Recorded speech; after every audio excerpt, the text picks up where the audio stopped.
Edwards Virginia Smokehouse presents the Cured Meat Podcast. Today's question is, can you eat country ham with mold on it?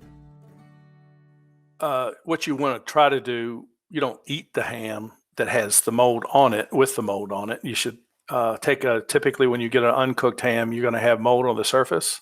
It's not harmful. You just scrub it off with a vegetable brush and some warm water and cook the ham at that point, or you slice it into steaks and fry it.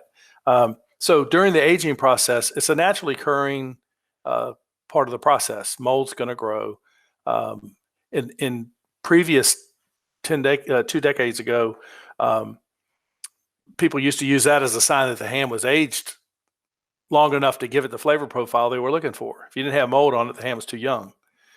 Today, we just do everything we can in the aging rooms to minimize the mold growth because of people's perceptions of mold, but it's not harmful. We keep the humidity down low enough that the mold struggles to grow. Now, once you get the ham and let's say you're not going to use it right away, you want to store it. If you store it hanging up, like some people hang it up in their garage, they hang it up in their closet.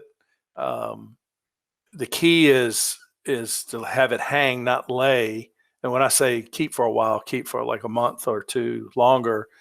Eventually there is going to be mold that's going to grow on it in that condition. But if you got it hanging with air flowing around it, it's not going to get a funky mold. You want good mold is typically green and bluish looking.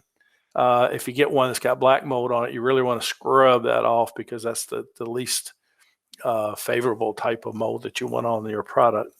But cheese has mold on it, and there are other products, salamis, that they actually promote the idea of getting mold growth on it because that's what helps to develop the flavor in a salami.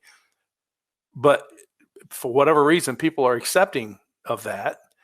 But in hams, apparently, they struggle with that concept. Now, if it's a cooked product, fully cooked, ready to eat, and you've got mold on it, I don't like to see that. But again, you just take warm water and a vegetable brush, maybe warm water and a little bit of vinegar, and just a stiff brush and just scrub it off, and you'll be fine. Yeah, as a self-proclaimed ham geek, this is always one of my favorite topics because it gives us a chance to go down the rabbit hole a little bit. We do get at least 3 or 4 emails, messages every single year from folks who are saying, who have sent a country ham to somebody somewhere in the country who's not familiar with it, and they throw the ham out because it has mold on it. One thing that we've really enjoyed doing over the years are the educational ham tastings. Our pairings, especially with, cideries, wineries, distilleries, breweries. You get a cheesemaker in there, and you'll have 2 or 3 people standing in front of a group of 25 people, all trying to explain how bacteria, mold, fermentation, terms that you generally do not like to hear about food and beverage, particularly meats. And we're up there saying it's perfectly okay. Not only just okay, it's absolutely vital to get the flavor profiles that we're looking for. As Sam said, scrub it down. It's not going to hurt you.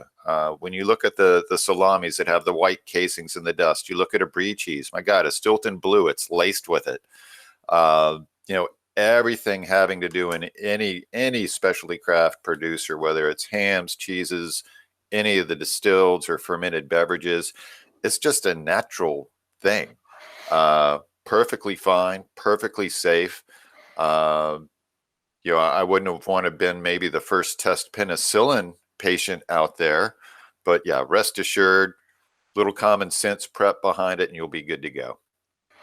So one other brief story about that. When my father married my mother, who is from Pennsylvania, Dad being the ham man, he just assumed everybody knew about ham mold.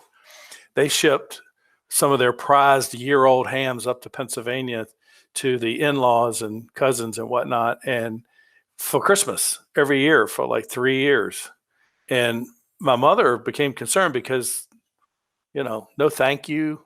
Nothing, no comment about the ham whatsoever. And so she called up there kind of to her mother and said, so what, it's not like you guys not to send a thank you note or something.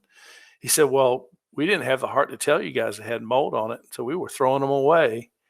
And so there's an example of those of us who grew up with it think that everybody knows about this part of a country ham, but they don't. And now all of my cousins in the north know, don't throw that ham away.